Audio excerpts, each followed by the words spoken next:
nongeye kubasuhuza mbahaye ikaze muri kumwe na Venuste Nshimiyimana. Mu Rwanda mutumvira kuri FM 104.3 no kuri FM 88.3, naho mu Burundi turi ku murongo migufi ya shortwave kuri metero 19 na 22. Dore ingingo nkuru twabateguriye. Mu Rwanda uyu munsi hasojwe icyumweru cy'icunamo hibukwa ku nshuro ya 27 jenoside yakorewe abatutsi.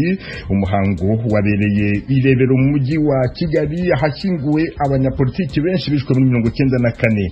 Nyuma y'amezi aburabuzwa n'uwo yashimbuye Perezida Felix Tshisekedi wa Repubulika ya Demokarasi ya Kongo, yaraye ashyizeho leta nshya. Abaturage batuye mu mujyi wa Uvira barifuza ko iyi leta nshya yahagurukira ikibazo cy'umutekano muke muri ako karere. Ikintu cyihutirwa priorite ni umutekano ugomba kubanza kugaruka haje kugira ngo bongere bubake tisi sociale, abantu bongere bavuge rumwe, babahuze, bumvikane, babaganirize. Ico ni ikintu cyihutirwa. Umwe mu batuye Uvira bifuza kandi ko urubyiruko rwabona akazi kugira ngo rudakomeza kujya mu mitwe yitwaje intwaro. Bamwe mu bakuru b'ibihugu bya Afurika kuva ejo bateraniye mu nama isuzuma uko abatuye umugabane babasha kubona inkingo zo kwikingira virusi ya corona, kuko Afurika idakora imiti kandi ifite ibiti biyikorwamo. Ni ubwo buryo bwo gukora twagombye guhindura. None Afurika ifite ibiti bivamo imiti, ikaba ari nayo miti iyitunganya kugira ngo uyigurishe abandi. Kugira ngo nibyo bigomba kwigwa. Professeur Paul Kananura, impuguke mu bibazo bya politiki n'umutekano. Ayo makuru kimwe n'andi avugwa hirya no hino ku isi ni mukanya mugume ku maradiyo yanyu. Duhere ku makuru avuga hirya no hino ku isi mwateguriwe kandi mugezweho na mugenzi wacu Aloyize Bigirimana. Aloyize, birweho. Ndaguhaye mwiriwe Veniste, ndamutse ndamwe muteze amatwi. Tuyahere kuyavuga ku mugabane wa Afrika. Perezida Felix Tshisekedi wa Repubulika ya Demokarasi ya Kongo ubaragenzura leta nshasha yashizwe ahagaragara ejo ku munsi wa mbere. Ni nyuma y'amezi 4 aburabuzwa nabo ku ruhande rw'uwo yasubiriye Joseph Kabila. Umutegetsi wa leta yiwe niwe yabitangaje. Leta nshasha igizwe n'abashikiranganje 57 barimwo abakenyezi 14 nk'uko itegeko rya perezida ryasomwe n'umuvugizi wiwe Kasongo Mwema ribivuga. Umushikiranganje wa mbere Sama Lukonde yavuze ko ivyo iyo leta igiye kwihutira biri nk'umutekano no gusubiramwo amategeko ajanye n'amatora muri ico gihugu. Uruhagarara rwa politike rwadutse mu mwaka uheze igihe Perezida Tshisekedi yatangaza ko gusangira ubutegetsi byamuhagarikiye imigambi yiwe yo kugira ico ahindura mu gihugu. Yaciye atangura kurondera ingene yogwiza abashinga amateka bamushigikiye. Abakuru b'ibihugu bya Afrika hamwe n'abategetsi bajejwe amagara y'abantu ku rwego mpuzamakungu bavuga ko amasosiyete ahingura incanco akwiye no kuja muri Afrika kugira COVID-19 hamwe n'ibindi bibazo by'amagara y'abantu birwanywe. Abahinga, abaperezida ba Afrika hamwe n'amashirahamwe mpuzamakungu atanga imfashanyo bari mu nama muri indwi bifashishije ubuhinga bwa video. Iyi nama itumbere gushira hamwe umugambi wo kongereza ubushobozi bwo guhingura incanco ku mugabane wa Afrika. Kugeza ubu Afrika y'Epfo nico gihugu ca mbere gihingura incanco nyinshi ku mugabane, kandi kiza cyaratanguye gukora urucanco rwa COVID-19. Umuyobozi w'ishiramwe mpuzamakungu ryita ku magara y'abantu OMS Tedros Adhanom Ghebreyesus avuga ko ibihugu bikiri mu nzira y'amajambere byashizwe inyuma mu igabanganywa ry'urucanco rwa COVID-19. Washington, ijwi rya Amerika. Muyavugwa mu makungu, Perezida wa Leta Zunze Ubumwe za Amerika Joe Biden yavuze ejo ku munsi wa mbere ko atansiguro ihabwa ibikorwa byo gusahura amamangazine n'imidugararo yadutse ku kigo cy'ubudandaji cyitwa Brooklyn Center kiri mu micungararo y'igisagara ca Minneapolis muri leta ya Minnesota. Ni nyuma y'aho igipolisi kirasiye kirongera kirica umuntu ku munsi w'Imana. Perezida Biden asaba amahoro n'umutekano nk'uko abavyeyi b'umwirabure yishwe Don't Wright nabo babisaba. Wright, umwirabure w'imyaka 20, yishwe inyuma yo guhagarikwa n'igipolisi yagirizwa kutubahiriza amatara yo mw'ibarabara ku muhingamo wo ku munsi w'Imana. Perezida Biden yasabye ejo kuwa mbere ko amatohoza ari azogaragaza neza ibyabaye. Kuri ubwo bwicanyi nyene muri Amerika, abategetsi bavuga ko umuntu umwe yishwe arashwe, abandi barimwo umupolisi barakomereka kw'ishure ryisumbuye mu gisagara ca Knoxville mu buseruko bwa leta ya Tennessee ejo ku munsi wa mbere. Igipolisi co muri ico gisagara cavuze ko abapolisi bihuse gushika kuri iryo shure ryitwa Austin East Magnet High School bumvise ko hari umuntu yitwaje inkoho. Bashitse baca batangura kurasana nawe. Umushikiranganji wa Iran ajejwe imigenderanire n'ayandi makungu yavuze ejo ku munsi wa mbere ko igihugu ciwe gihagaritse imigenderanire n'ishirahamwe rya Buraya mu bisata bitari bike. Ni nyuma y'aho uwo muryango ufatiye ingingo yo gushira ku bihano abategetsi batari bake bo mu gisata c'umutekano ba Iran bagizwa guhohotera no kwica abanyagihugu mu myiyerekano yabaye mu 2019.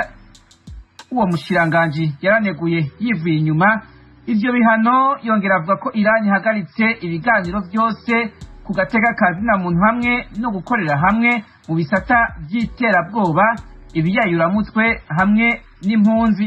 Yavuze ko Iran ihakanye ivyo bihano, avuga kandi ko byafashwe n'ababesha ko baharanira agateka ka muntu, yongera ko Iran iriko iraraba nayo uko yo kwihora. Abo bategetsi bafatiwe amatungo bafitiye ku mugabane wa Buraya, bongera bafatirwa n'ingingo yo kutazohabwa visa zo kwinjira kuri uwo mugabane. N'ingingo ifashwe mu gihe kitoroshe aho ubumwe bwa Buraya buri mu twigoro two guhuza Amerika na Iran kugira basubire mu masezerano ya nucleaire yo mu 2015. Urakoze Aloys Bigirimana kuri aya makuru avugwa hirya no hino ku isi. Mukomeje kumva radio Ijwi ry'Amerika yumvikanira kuri FM 104.3 no kuri FM 88.3 radio Inshuti ya bose mu Rwanda. Mu Burundi ni ku mirongo migufi ya shortwave kuri metero 19 mushobora kandi kumva ibiganiro byacu muciye ku rubuga rwa internet kuri wa eshatu @radio@voa.com naho ku mbuga za Facebook, YouTube na Instagram. Adresi yacu ni VOA radio yacu. Mu Rwanda uyu munsi hasojwe icyumweru cy'icyunamo hibukwa ku nshuro 27 jenoside yakorewe abatutsi. Umuhango wabereye ku Irebero mu mujyi wa Kigali, ahashyingwa abanyapolitiki benshi bishwe mu mwaka w'1994. Mugenzi wacu Asumta Kaboyi yakurikiranye uwo muhango. Asumta, wiriweho? Urakoze. Nk'uko wari ubivuze, nk'uko bisanzwe gusoza icyunamo, icyumweru cy'icyunamo bisanzwe bibera nyine ku rwibutso rwa Rebero, ahashyinguwe abanyapolitike bari mu mitwe ya politiki inyuranye. Harimo abo muri MDR, harimo abahoze muri PSD, PL, hanyuma hakaba nanone n'abandi baturage benshi bashyinguwe hariya ku Rebero, abenshi cyane cyane biciwe mu nkengero z'umujyi wa Kigali ndetse no mu mujyi wa Kigali, akaba aribo bashyinguye. Ni umuhango noneho witabiriwe n'abantu bavuga ko ari benshi ugereranije n'uko byari bimeze mu gutangiza iki cyumweru cyo kwibuka. Harimo abanyapolitiki banyuranye, perezida wa Sena niwe wayoboye iyo mihango, perezida wa Sena y'u Rwanda, harimo abayobozi bakuru b'igihugu. Perezida wa Sena rero mu kuyobora uwo muhango wo gusoza icyunamo yagarutse cyane cyane kuri aba banyapolitiki bashyinguwe hariya, avuga ko baranzwe n'ubutwari uko bitandukanije na politike mbi yari ihari yo gutegura jenoside ndetse no n'abandi benshi cyane bagiye mu bwicanyi bwa jenoside yakorewe abatutsi. Avuga ko aba banyapolitiki impamvu bafatwa nk'intwari nuko bitandukanijwe n'umugambi wa jenoside wari uhari, babizi neza ko bashobora kugwa muri ibi bikorwa nabo bakicwa. Nibyo perezida wa Sena rero yagarutseho cyane, ndetse anavuga yuko kuba hari aba banyapolitiki batari abatutsi bishwe bivuze yuko leta y'u Rwanda yemera neza ko hari abandi bantu bapfuye muri jenoside yakorewe abatutsi ariko batari abatutsi. Reka tumushyireho tumwumve. Ntabwo leta y'u Rwanda yigeze ihakana ko hari abanyarwanda ndetse n'abanyamahanga bishwe muri jenoside batazira ubwoko bwabo, ahubwo bazira ibitekerezo byabo bya politiki n'ibikorwa byabo byiza byatumye leta yakoraga jenoside ibafata nk'abagambanyi cyangwa abafatanyacyaha kuwo bitaga umwanzi, ni ukuvuga umututsi yava akajya. uwo yari perezida wa sena y'u Rwanda Dr Iyamuremye Augustin wavuze ijambo nyamukuru ryari ritegerezwa aho ngaho ku irebero. Umuhango rero wasojwe naho abantu bafite ababo bashyinguye hariya ku irebero bafashe umwanya bagashyiraho indabo kumva zishyinguwemo ababo. Tukavuga ko ari nabwo icyumweru cy'icyunamo cyasojwe mu Rwanda. Uhereye ku munsi w'ejo ubuzima buzongera bukomeze nk'uko bwari busanzwe. Asumta Kaboyi, umunyamakuru w'Ijwi ry'Amerika i Kigali, ndagushimiye cyane. Urakoze cyane. Perezida Felix Tshisekedi wa Repubulika ya Demokarasi ya Kongo yaraye ashyizeho leta nshya ihuriyemo n'amashyaka menshi igizwe n'abaminisitiri 56. Umwe mu bagize inteko nshinga amategeko yatangarije Ijwi ry'Amerika ko abagize leta nshya abanyekongo benshi bayibibonamo. Lambert Mende wahoze ari minisitiri ushinzwe itangazamakuru muri leta ya Joseph Kabila yabwiye mugenzi wacu James Bati ko leta nshya igizwe n'abaminisitiri bakiri bato kandi harimo abagore benshi. Yes, they are a majority of young people, but they are also some old people. Nibyo koko hari abaminisitiri benshi bakiri bato ariko harimo n'abakuze, harimo nka Mutinga wigeze kuba minisitiri ku gihe cya Mobutu. Harimo abagore benshi, ndakeka harimo nka 17 cyangwa 18 bararuta bari muri leta yavuyeho. Leta izazanira imbere y'inteko nshinga amategeko, turabategereje nko mu cyumweru gitaha cyangwa se mu mpera z'iki kugira ngo tubahe icyo twita uburenganzira bwo gukora kugira ngo batangire gukora, kuko ubu barimo bategura porogaramu ya guverinoma bazaza kuyisobanura, ariko sinshidikanya ko tuzabaha ubwo burenganzira. Kuva yatsinda amatora mu mwaka 2018 Tshisekedi na Kabila bari mu mpuzamashyaka imwe, ariko Kabila afite ubwiganze bw'abadepite mu nteko nshinga amategeko. Mu kwezi kwa mbere uyu mwaka wari minisitiri w'intebe Sylvestre Lungai Lukamba yaribwe Tshisekedi ahita musimbura. Leta nshya irimo kandi abahagarariye Jean Pierre Bemba wigeze kuba vice president na Moise Katumbi wari gouverneur Mburamatare wa Katanga.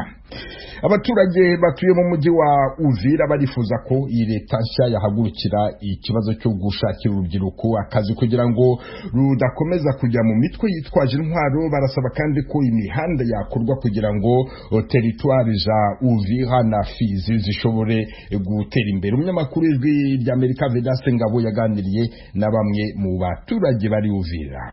Turifuza ko iyi guverinoma yadukorera, ibyo yadukorera ni byinshi, ariko byibuze hari ibintu bitatu by'ibanze dushaka ko yadukorera byihuta, yenda n'ibindi nubwo byaza nyuma, ariko ibyo bitatu. Icyambere turifuza ko idukorera imihanda. Kongo Uvira yagize ibibazo by'imihanda yari yaribagiranye niko navuga, ariko ubu turifuza ko guverinoma yadukorera imihanda. Ubu ibintu ko birazamuka bihenda kubera ikibazo cyo kubura imihanda. Ico kintu turagisaba guverinoma yacu yarayisohotse ko yadukorera imihanda zatunezeza cyane. Imihanda dufite ni mibi uva ukavuza Uvira ubu nyine nta modoka zigenda, imihanda yarapfuye. Muri Ngoma uva Uvira uja Fizi territoire ya Fizi naho nuguca ni bote, nuvuga ngo muragenda mugakoresha imitumbu kugira ngo mutraverse mwinjira muri la territoire yindi. Tukasaba ngo imihanda bayikore, bizatunezeza kandi bizadufasha. Icya kabiri turasaba ko bakreya barema imirimo ku basore. Ibi mubona amagroupe zarme akenshi twe tubona ari ikibazo cya chômage. Umusore ugasanga yicaye yarangije ishuri diploma kabika byari byagiranye nta offre zigihaba, none wamara kubika diplome ukumva nta kintu ukaja muri groupe yarwe kugira ngo ukire vuba, kuko bari mu kwiba bakagira gute nibi bagashimuti abantu bagasaba ifaranga kugira ngo abantu bagaruke mu mago yabo. Ubwo nibo bwabaye ubucuruzi, none ngo babone ibyo bintu birabaye, abasore benshi bisuka muri groupe za Roma. Iyi guverinoma tuyiteze ko icambere na mbere yazimye uyu muriro tumaze mu myaka 3 ko plato yatsemo krize umutekano wari warabuze niheraho ni hanyuma ubwa kabiri ni dukorera amabarabara karabaye bantu basubiye muri bijya byakera byo kugenda n'amaguru. Imihanda ntiheruka uva Uvira ukaje Fizi mvuye yo mu cyumweru giheruka nafashe moto Baraka ndaza nshitsika hitwa kwa Swima ari moto ari nge ninjira mu bwato nshitsa hitwa mu Ruhanga ninjira mu bwato ni moto donc nta mabarabara ndaheruka Tanganyika yarabyinjiye okipa amabarabara ubu dutegereje rero ko bakata yani tegereje barabara ko twokata ibarabara rya Hope Plateau rihera kazi barigaseruka Minembwe rigaturuka Imwenga ikinjira Minembwe rigaseruka Fizi Kalemi ico gihe rero bikozwe gutyo twavuga ati tukiruhutse nihere ku mutekano bivuze umutekano no gucecekesha iyi mitwe birwanishe y'abakongomani ari amahanga bagataha iwabo cyangwa batataye bagashirwa irwanira hose bakabashira mu nkambi kubariza amategeko nibaje mu nkambi batorera inkambi iyo ngiyo mu ma province ya kure cyangwa bataha iwabo baje kubaka iwabo amahoro abe mu karere kayo rero nk'abantu bawuvira icyo tukeneye cyane ijambo rya mbere ni security nta kintu cyakorwa mbere y'umutekano abantu barahunze abantu basubiranyemo ibibazo byarabaye abantu ntibagituye abantu nta mutekano bafite abantu barishwe ibibazo birahari ikintu cyihutirwa priorite ni umutekano ugomba kubanza ukagaruka haje kugira ngo bongere bubake tisi sociale abantu bongere bavuge rumwe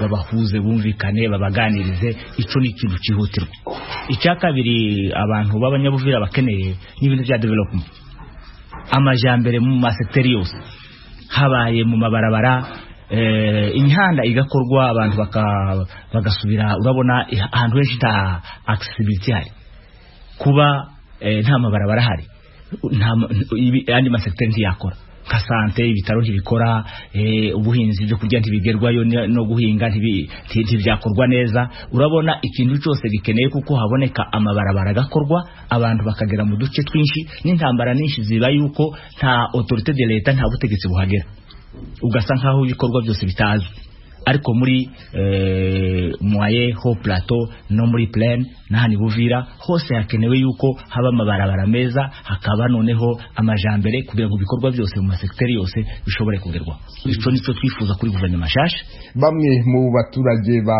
Uvira muri Republika ya Demokarasi ya Kongo baganiraga na mugenzi wacu Vedaste Ngabo. bakunze baradijwe rya Amerika mutuye mu burasirazuba bwa Republika ya Demokarasi ya Kongo tubararikire kujya mukurikira ibiganiro byacu ku maradiyo akurikira Radio Communautaire La Voix de Mikeno ibunagana ni ku murongo wa FM 99 n'ibice birindwi Radio Ngoma na Amani mu mujyi wa Baraka kuri FM 88 n'ibice 8 Radio Baraka FM nayo mu mujyi wa Baraka ku murongo wa FM 94 n'ibice 4 Radio Communautaire de la Vérité ikorera mu mujyi wa Kiwanja kuri FM 99 n'abadukurikira bari mu majyepfo ya Uganda mwakumva ibiganiro byacu kuri Radio Ijwi Riyobora Voice of Muhabura ku murongo wa FM 88 n'ibice 9 ni Radio Ijwi ry'Amerika iminsi yose kuva kuwa mbere kugera ku cyumweru. Bamwe mu bakuru b'ibihugu by'Afrika kuva ejo bateraniye mu nama yisuzuma uko abatuye umugabane babasha kubona inkingo zo kwikingira virusi ya corona. Harakoreshwa ikoranabuhanga baribanda cyane ku bufatanye bwa za leta n'ibigo by'abikorera ku giti cyabo mu kubona izo nkingo. Perezida w'u Rwanda Paul Kagame nawe ari muri iyo nama isoza imirimo yayo uyu munsi yari yatumijwe n'umuryango wa Afurika n'ikigo cya Afurika gishinzwe kurinda n'ubukumira indwara CDC. Mugenzi wacu Etienne Karekezi yabajije Professeur Paul Kananura bimwe mu bibazo by'ingutu bituma Afurika itabona imiti ndetse n'inkingo mu gihe izikeneye. Ikibazo cya mbere ni uko badashobora kuzikorera, yenda ibihugu byashobora kuzikora kugera ubu ni nka Afurika y'Epfo na Maroc, ariko ntabwo bafite ubushobozi bw'ubushakashatsi mu miti n'ubundi bushobozi bwose bw'inganda bwatuma bazikora ku buryo bwihuta. Mubona se umuryango wa Afurika yunze ubumwe n'ikigo cya Afurika gishinzwe gukumira indwara byakorera hamwe bigafasha ibihugu bya Afurika kubona izo nkingo ku buryo bwihuse kandi buhendutse? Ntacyo bizakora kuko erega tujye twumva buriya muryango wa Afurika yunze ubumwe n'icyo kigo bakoresha abakozi babo ni bahembwa na Union Européenne n'ibindi bihugu. Kumva rero ntabwo waba ufite icyo twakwita budget ukoresha iva hanze uburyo bushobora kugira akamaro kwikoramo mu rwego rwo gushyiraho nk'inganda, mu rwego rwo kuba wakora ibikorwa remezo bishoboka utabasha no guhemba abakozi. Ariko byashoboka se ko za leta zifatanije n'abikora ku giti cyabo bishobora kuba zabona nk'isosiyete yabasha gukora izo nkingo zigafasha abanyafurika?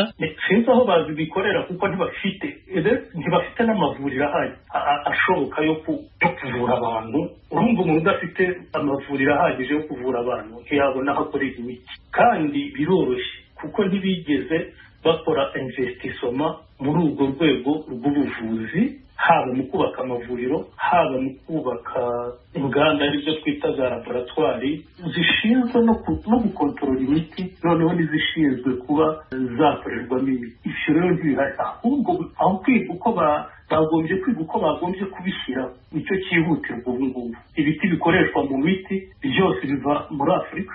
Ibiti biva muri Afurika bikajya ahandi, bagakora iyo miti bakaza kuyitugurisha, kandi bakazitugurisha bihenze. Ibyo rero ibyo bagombye kuvuga, bavuga bati niba dufite ibiti bivamo imiti, ni kuki tutakubaka inganda ngo natwe dukore iyo miti iwacu ahubwo tuyigurisha abandi? Kuri mwe ndumva mugira muti iyi virusi ya corona yateye ku isi no muri Afurika birumvikana yagombye kuba nk'ikintu gikangura abanyafurika kumva ko bakwiye gushora umutungo uhagije mu bikorwa remezo byatuma ubuzima bw'abanyafurika buhawe agaciro kari imbere. Cyane cyane kubera ko urebye uko ibintu bifashe, ibiti bivamo imiti biva muri Afurika. Ibigo by'ubushakashatsi ku rwego rw'imiti bikaba mu Burayi no muri Amerika. Noneho ibigo bikora imiti bikaba mu Bushinwa no mu Buhinde. Noneho abantu bagura imiti bakaba abanyafurika, yenda n'abandi barayigura. Urumva uko ibintu bimeze. Ibyo bintu rero ni ubwo buryo bwo gukora twagombye guhindura. Noneho Afurika ifite ibiti bivamo imiti, ikaba ari nayo miti iyitunganya kugira ngo uyigurisha abandi. Ngira ngo nibyo bigomba kwigwa. Birumvikana, ariko byose bisaba nanone ko leta ibishyiramo uruhare. Inama se mwagira nk'abashakashatsi b'abanyafurika ni iyihe kuri iki kibazo? Nuko iriya miryango y'ubukungu ya Afurika uko ari itanu yagombye kwishyira hamwe, noneho akaba ariyo uko igihugu kimwe kitabishobora, irya miryango igakora ikihata kuri iyo gahunda y'ubuvuzi, ikaba ariyo ishyiraho ayo malaboratwari n'izo nganda zikora imiti. Noneho ibihugu byose ahubwo nko mu karere k'uburasirazuba, mu karere k'amajyepfo, akarere k'uburengerazuba, bakagira izo nganda nini, bakagira n'izo laboratwari nini zikora kandi zitunganya imiti, bigatuma banayicuruza mu buryo bworoshye aho ngaho iwabo, bakanayicuruza n'ahandi. Professor Paul Kananura, impuguke mu bibazo bya politiki n'umutekano uba mu Bufaransa, kuri mikro ya mugenzi wacu Etienne Karekezi. Mu Burundi amazi y'ikiyaga Tanganyika arakomeza kuzamuka mu bice bitandukanye mu ntara ya Rumonge. Imiryango itari mike yarimutse kubera amazi yabasatiriye. Inkuru yateguwe na mugenzi wacu Eloge Wirikaneza uri Nairobi muri Kenya. Imiryango myinshi yo mu makaritiye atandukanye ku mugwa mukuru w'intara ya Rumonge mu manuko bushira uburengero ubu ntigira kiko musaya itagira bayo ihungira ko yegeranijwe mu kibanza kimwe cyo kigo cy'imyuga cyaho. Bafite ubwoba ko bashobora guterwa n'indwara iruhande y'inzara ibugarije nk'uko bivugwa n'abakenyezi bo ku mutumba Kanyenkoko wakubiswe kurusha ahandi. Ikibazo dufite ngaha ni ikibazo cy'inzara. Inzara urabona ko dufite abana ntibaronka icyo bafungura, ntibafite ibyo baryama, ko bafite ibyo bifuka, imibu iri ngaha irateye ubwoba. Rimwe turavuga tuti ego mwe twarakiza amazi, mugabo malaria izodukura ngaha kubera imibu ni myinshi gose kandi n'imbeho ni nyinshi, urabona ko ari mu gihangari ntihubatse. Urabona nshobora kubana n'abana badafungura, niho basha baronka n'indwara. Urazi umuntu adafungura asharonka indwara. Urumva ikindi nacyo ibintu byo kwifuka birakenewe gose kubera imbeho ni nyinshi, n'imisegeteri irakenewe kubera malaria irashobora kwaduka ngaho, ugasanga abana bose bagoye malaria n'abakuze bagoye malaria, batusanga dusubiye muri za ngorane zo mu mazi. Abavyeyi ariko barashima ko bakubaho bari kuko bemeza ko hasa n'ahatungiwe inyamaswa. N'amazi yatuciye turashima, umukuru w'umutumba yadukuye mu mazi atuvugira, abanani baraza, msane baraza, na buramatara baraza, aravuga ati abantu kubera bababaye bahanyura mu mazi, bageba mu mazi ntibagira n'aho bakika umusaya, bakwiye gukurwa ngaha bakatwa bakava kuri semina mwayira imihana ico gihe twaronka naho twituma twaronka naho twicara naho dushira imbabura ntitwaronka aho tukika umusaya hose inzu yose yari yatose umva twari twabuze amano yo yari yacikaguritse kubera amazi umva nuguti kugira ngo tuvome turonka amazi yo gutekesha byaratugora kuba twe twavuma kwitanganika